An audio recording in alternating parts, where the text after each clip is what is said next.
Katika historia ya mahusiano ya kimataifa, mataifa ya magharibi hasa Marekani na nchi nyingi za Ulaya yamejijengea sura ya kuwa vinara wa demokrasia, maendeleo ya kiteknolojia na haki za binadamu. Hata hivyo, katika bara la Afrika, Asia, Mashariki ya Kati na hata Amerika ya Kusini, hisia za chuki, wasiwasi na kutoaminiana dhidi ya mataifa haya zimekuwa zikiongezeka kwa kasi ya kutisha. Je, ni kwa nini mataifa haya yanayojiita ya kidemokrasia yanakumbwa na upinzani mkubwa kutoka kwa mataifa mengine ya dunia? Makala haya yanachambua kwa kina sababu kuu zinazosababisha chuki dhidi ya Marekani na Ulaya, zikiwemo historia ya ukoloni na utumwa, sera za uingiliaji wa kijeshi, matumizi ya nguvu za kiuchumi, unafiki wa kisiasa na matumizi mabaya ya vyombo vya habari na utamaduni kueneza ushawishi wao. Katika muktadha huu, tutatazama katika mifano ya kihistoria na hali halisi ya sasa, tukilenga kuelewa mizizi ya hasira ya mataifa yanayoendelea na hata baadhi ya washirika wa zamani wa Magharibi.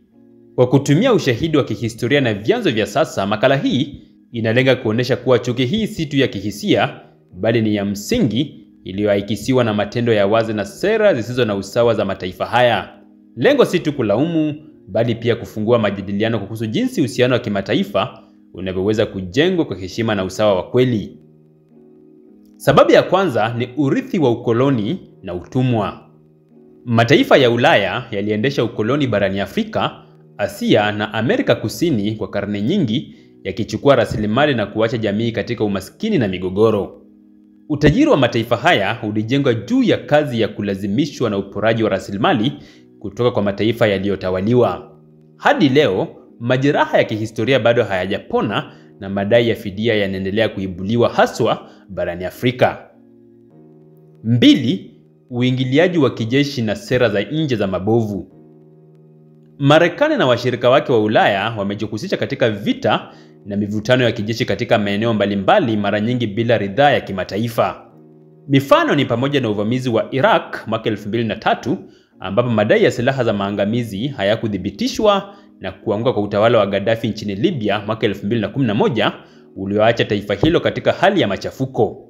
Hatua hizi zimeongeza chuki dhidi ya mataifa haya, yakionekana kama wavamizi wanaojificha nyuma ya madai ya kueneza demokrasia. 3. Unafiki wa haki za binadamu na misingi ya kimaadili. Mataifa ya Magharibi hujionyesha kama watetezi wa haki za binadamu, lakini mara nyingi hushirikiana na tawala za kidikteta endapo kuna maslahi yao ya kiuchumi au kijeshi. Kwa mfano, Marekani imekuwa na uhusiano wa karibu na tawala zinazokiuka haki za binadamu ili mradi zinahifadhi maslahi ya Magharibi. Hii imewafanya wengi kuona kuwa mataifa haya yanatumia haki za binadamu kama silaha ya kisiasa badala ya kuwa na msimamo wa kweli. 4. Ubeberu wa kiuchumi na masharti magumu ya misaada. Mashirika ya kifedha yanayoongozwa na Magharibi kama IMF na Benki ya Dunia World Bank mara nyingi huweka masharti magumu kwa nchi zinazoomba misaada, kama kubinafsisha huduma za misingi au kupunguza matumizi ya serikali.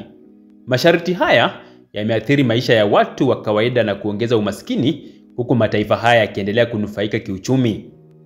Namba 5. Uenezi wa utamaduni wa Magharibi na kudhoofisha tamaduni za kiasili. Kupitia filamu, muziki na mitindo ya maisha, Marekani na Ulaya hueneza utamaduni wao duniani, mara nyingi bila kuzingatia tamaduni za wenyeji.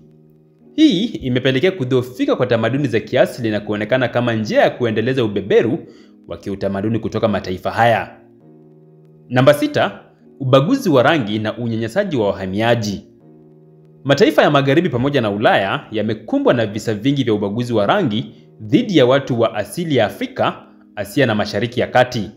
Wahamiaji huteseka kutokana na serikali za uhamiaji na chuki dhidi ya wageni, huku mataifa haya yakijionyesha kama watetezi wa haki na usawa.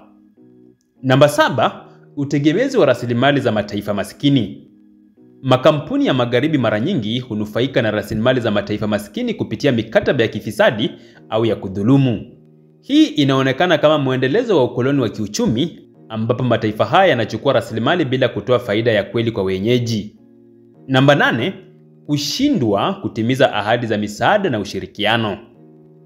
Mataifa ya Magharibi pamoja na Ulaya mara nyingi hutoa ahadi za misaada ya maendeleo au msaada wa kibinadamu, lakini hushindwa kutimiza kimaksudi. Kwa mfano, ahadi ya kutoa dola bilioni 100 kwa mwaka kusaidia mataifa yanayoathirika na mabadiliko ya tabia nchi haijatimizwa. jambo linaloonekana kuwa usaliti na ukosefu wa uwajibikaji.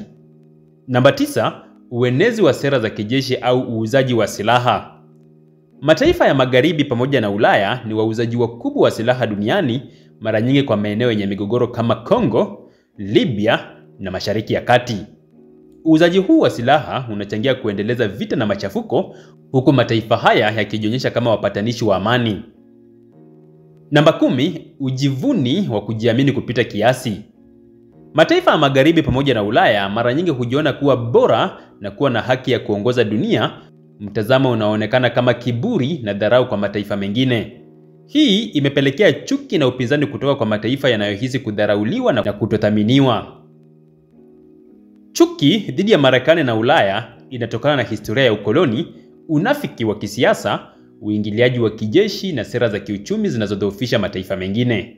Ili kujenga uhusiano wa kweli na wa heshima, mataifa haya yanapaswa kujitathmini upya, kuomba msamaha kwa makosa ya kihistoria na kushirikiana kwa usawa na mataifa mengine.